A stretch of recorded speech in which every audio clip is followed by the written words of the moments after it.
Blota, a todos que estão conosco hoje aqui no Jornal Gente. Vou seguir um pouco nessa toada ainda do tarifaço de Trump e outros desdobramentos. Até porque, Sônia, é sempre bom a gente lembrar aqui toda a nossa audiência, não é? Os governos passam. Trump vai passar, Lula vai passar, como tantos outros passaram ao longo da história. A Rádio Bandeirantes, que está no ar há 88 anos. Imagine quantos presidentes já não passaram pelo Brasil, pelos Estados Unidos, pelo mundo ao longo desse tempo. Mas a gente fica como sociedade, ficamos nós como pessoas físicas, as pessoas jurídicas também, a gente torce para que isso aconteça, seguem as suas vidas, entra governo e sai governo. E é por isso que esse aqui é o momento de olharmos para dentro e entendermos o que é melhor para o Brasil nesse momento. Um outro desdobramento do tarifaço de Donald Trump está ali, de alguma forma, mexendo com o mundo político e cada um querendo puxar a brasa para sua sardinha. A questão é a seguinte: naquela carta de Donald Trump, que todos nós já sabemos e falamos 200 vezes aqui no Jornal Gente, pouco tem a ver com Bolsonaro, muito tem a ver com China, com BRICS e com o fato do Brasil hoje, no continente, na parte ocidental do mundo, ser algo que pode representar um problema para os Estados Unidos, pela sua proximidade com o Oriente e pelo fato de que a economia brasileira deve, em 20 ou 30 anos, ocupar um lugar de extremo destaque dentro do quadro mundial. Sim, porque a Europa está encolhendo e a gente está crescendo, devagarzinho, mas segue crescendo. Então, é o seguinte, na carta de Donald Trump, há literalmente essa frase: esse julgamento, se referindo ao Supremo Tribunal Federal e a Bolsonaro, esse julgamento não deveria estar ocorrendo, é uma caça às bruxas que deve acabar imediatamente e imediatamente em letras maiúsculas e com um ponto de exclamação, como é bem o estilo de Donald Trump.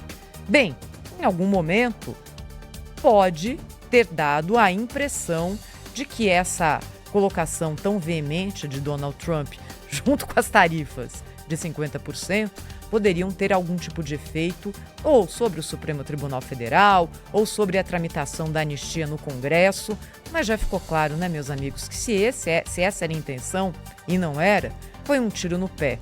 Nunca, na história de nenhuma nação, uma Suprema Corte inocentou alguém ou interrompeu um processo ou tornou esse processo mais lento por causa de uma pressão externa de um país que ameaça o judiciário com tarifas. É uma doideira isso tudo que está acontecendo. Enfim, seguimos aqui o nosso barco e ontem a Procuradoria-Geral da República pediu a condenação de Jair Bolsonaro e de ministros do seu governo, alegando que eles integraram um núcleo crucial da elaboração de um golpe de Estado no Brasil. Nenhuma novidade aqui, é aquilo que tem sido dito pela PGR desde o começo do processo. Paulo Gonet, procurador-geral, diz, por exemplo, que Bolsonaro liderou o plano, que o núcleo documentou quase todas as fases da empreitada e que, por isso, há provas materiais e que o golpe não se consumou pela não adesão do Exército e da Aeronáutica. Também diz a PGR que Bolsonaro e seu candidato a vice Braga Neto tinham um projeto autoritário com a finalidade de prejudicar a alternância de poder nas eleições de 2022. Essas aqui são as alegações finais da Procuradoria-Geral da República, a última manifestação antes do início do julgamento. Isso aqui foi protocolado ontem à noite. Nenhuma novidade. Assim, a ação é a notícia, mas novidade no conteúdo, nenhum. Também nenhuma novidade no fato de o Supremo seguir com aqueles prazos que estavam previstos desde o começo, antes, depois ou durante as ameaças de Donald Trump. O que vem agora? Como é que segue esse processo? As defesas têm 15 dias para apresentar suas alegações finais, depois mais 15 dias, enfim.